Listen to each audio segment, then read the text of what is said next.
Hi guys, it's Miss McSavney here. I'm going to be taking you through your topical issues section of your project. So from September until now, you've obviously been working on your teacher-led section, but going forward now, it's your student-led section. So what that means is it's all going to be driven by you. So each week I will be updating you with what tasks you need to be completing. It's entirely up to you whether you want to go through and complete a few more tasks. That's entirely up to you, but we are going to be expecting a bare minimum of certain tasks to be complete, and obviously they will be set each week, so you'll find out. Okay, so here we have week 1. So what we'll be expecting is the mind map, okay? This is what we would have been expecting if you were in school anyway, okay? So it's all obviously to do with topical issues surrounding food and drink. So this part of the project should take you up until summer, so the end of the academic year. Like I said earlier, it's up to you whether you wish to complete this week by week, like you would be doing during your lessons, or you could complete 2 or 3 sections in 1 week if you wish to. It is completely up to you. Either way, you should enjoy the topic that you choose, okay? So I've got my rubbish little example of a mind map here, okay? I would expect yours to have a lot more on there, okay?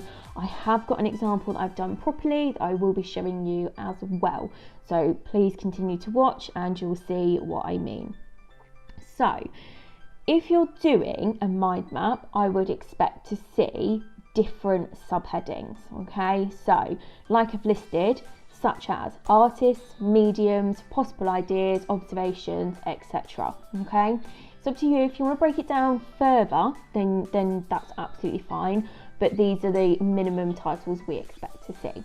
Okay, so you need to have done this in order to move on to the next section, really, because you need to have thought about a few ideas where you might take this project, because your next task will be contextual research. We've got week 1, we would be expecting you to obviously have your introduction to topical issues. You need to have completed your mind map on your topical issues. Obviously it says homework for you to generate 4 ideas over Easter. Obviously we're back from our little fake Easter break now, so just kind of ignore that. Also sort of have a think though where you might actually be taking this, which obviously you should be doing in terms of your mind map anyway, okay? So your prior learning is your teacher-led project, and your takeaway learning is understanding of how to generate a mind map and design ideas surrounding your topic of choice. Now we move on to body dysmorphia, food waste, plastic pollution and food culture. So these are the topics we are expecting you to be looking at. So on your mind map, I would have all of these for you to explore, okay? You've got a couple of artists on there as well, so feel free to have a look at those.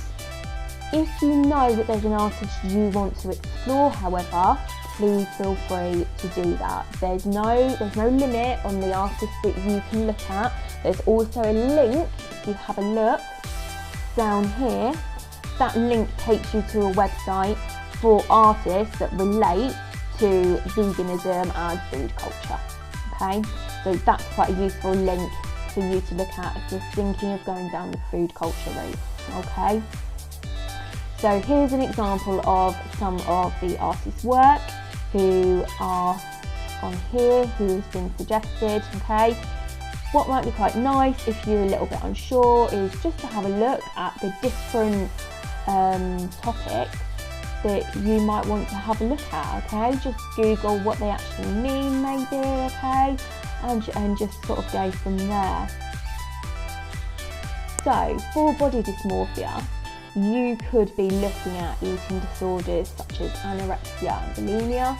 You could look into the effects on men versus women, so why is it a lot more common in women, or why do the media not report so much about men with eating disorders, so on and so forth. So you can have a look as well at what effects this has on certain parts of the body. So for example, your teeth. If you have bulimia, obviously where you're making yourself sick so often, it can decay and rot the teeth. So it might be that you look at the effects on the human body. You could also look at the effects that this can have on your mental health as well, okay? So we've got some examples here of what the NHS have defined body dysmorphia as. So body dysmorphic disorder or body dysmorphia is a mental health condition where a person spends a lot of time worrying about flaws in their appearance. These flaws are often unnoticeable to others.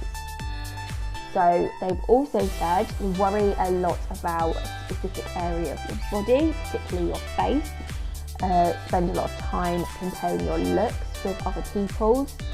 Then look at yourself in mirrors a lot to avoid mirrors. Go to a lot of effort to conceal flaws, for example by spending a lot of time combing your hair, applying makeup or choosing clothes. And it said some people can pick at your skin to make it smooth.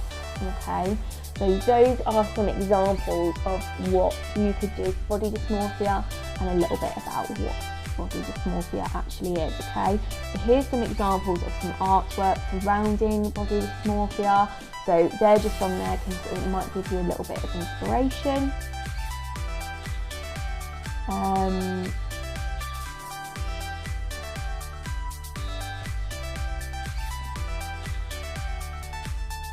And then we've got food waste, okay?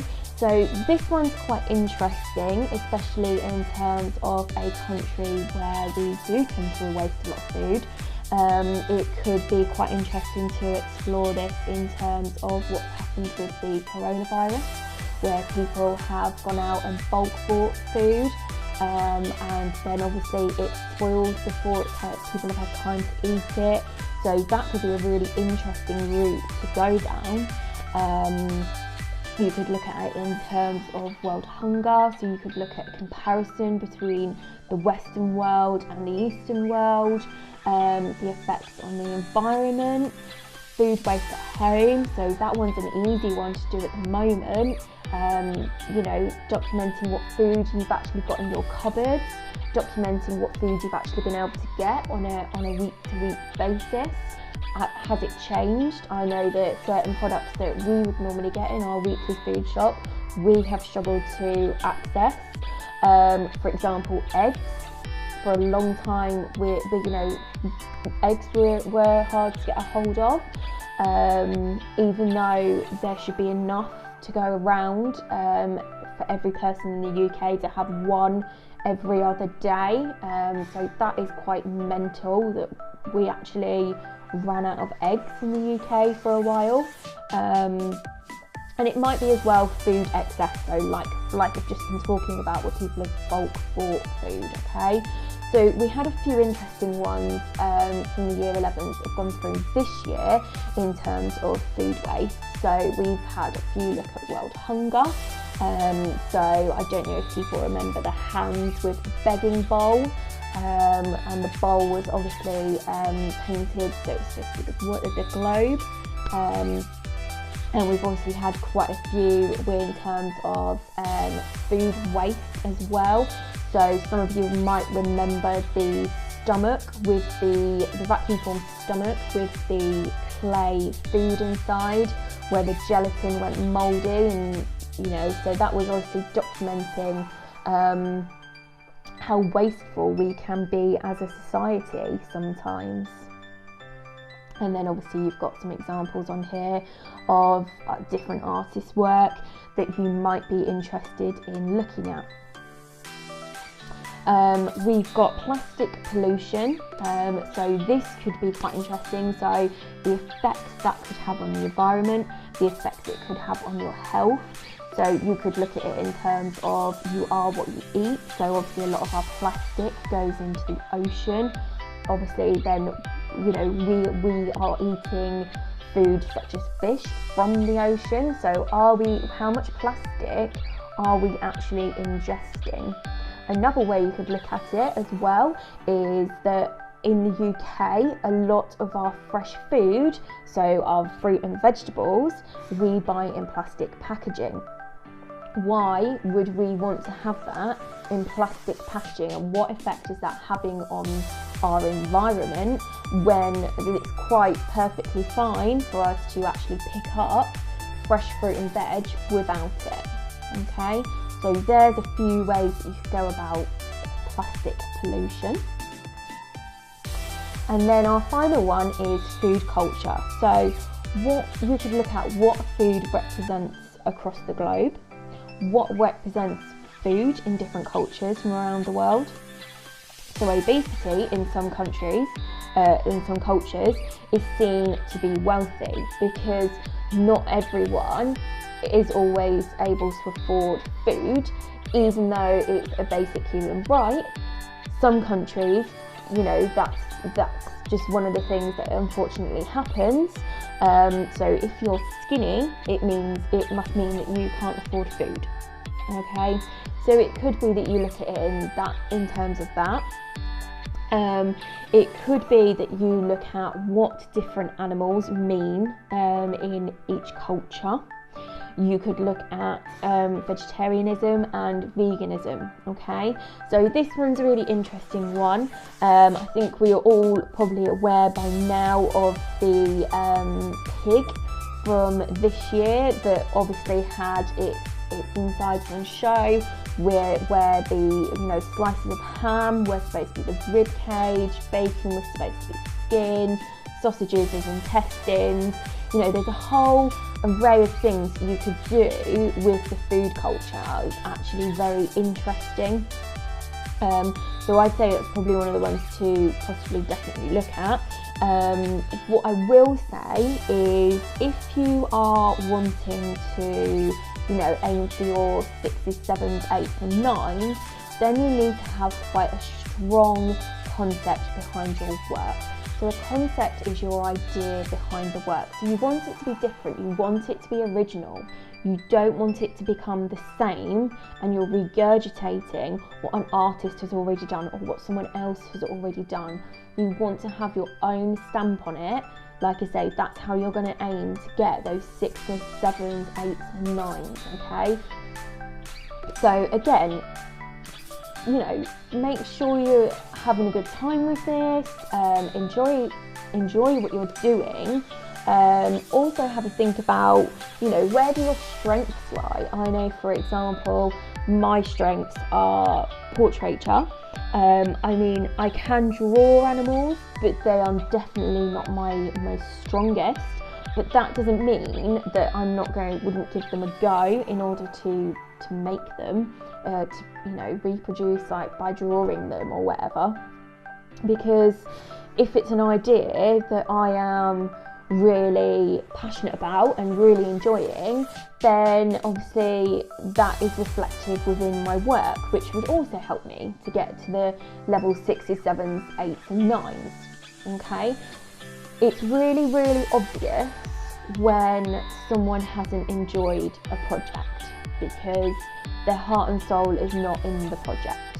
Okay, so if you know, for example, that your strength, like I've just said, is portraiture, but you're going down the route of animals, like I say, that's absolutely fine, because if your heart and soul isn't into something like the body dysmorphia, then you're not going to help yourself to achieve those higher grades.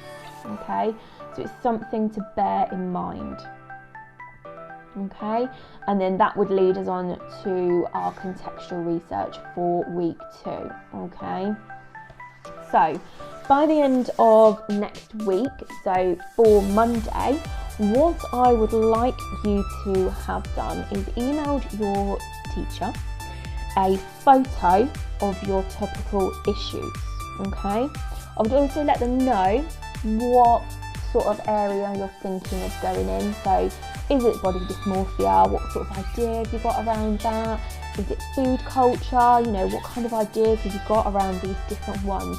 Talk to your teachers. We want to know what it is that you are producing. It excites us when you're excited about a project. Okay, So please keep us informed of what it is you are doing, okay? On that note, I will now be showing you my own Topical Issues mind map. So this is my Topical Issues mind map. As you can tell, I'm very, very proud of it. So really simple.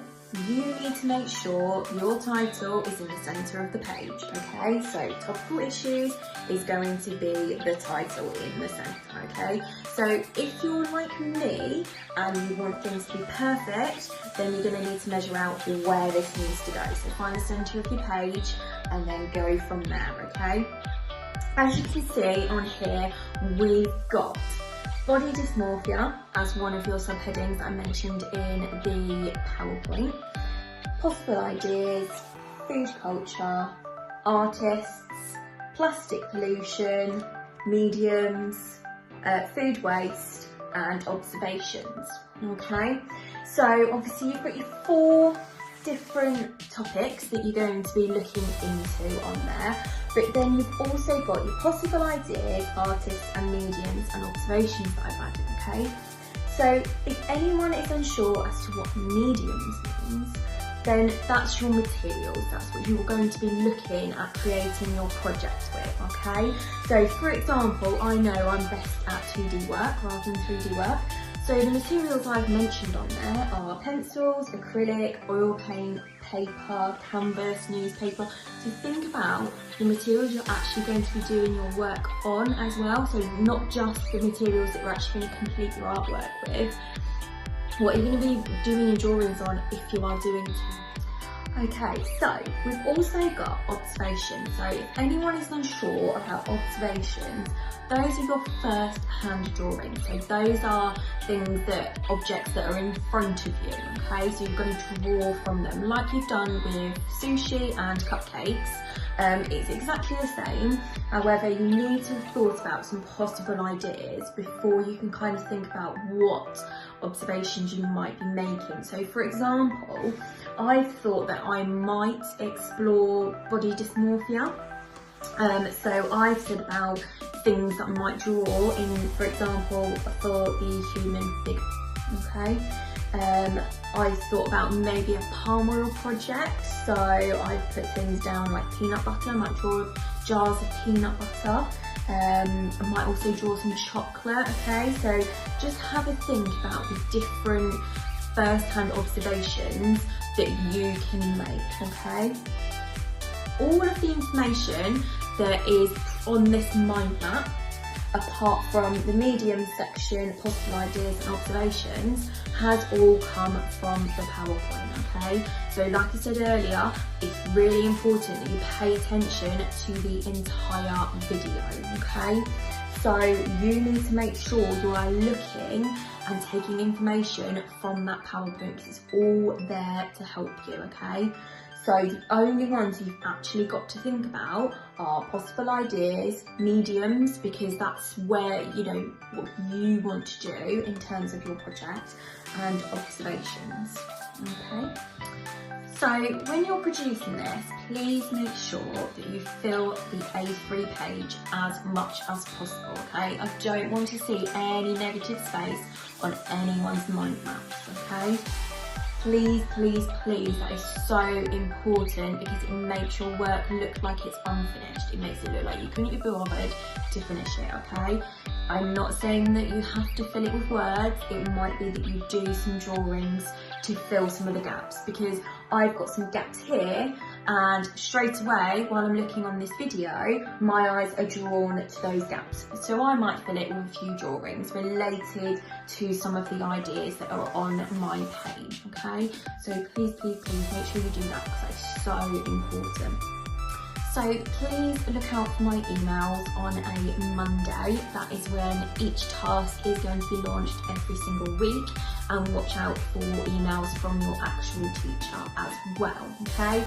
So what we're expecting is for you to have completed by the following Monday, the task that's been set. Please photograph this and send it to your teacher so they know what you maybe need to improve, if there are any improvements. If not, well done straight away. So we're looking forward to seeing these mind maps next week, and we are looking forward to hearing about which topic you're choosing and where your project's going to be going. So good luck with this, guys, and I'll update you again next week. So like I mentioned before, I'm going to be overseeing the topical issues part. So year 9 and 10, please watch out for my emails as well as your own teachers' emails.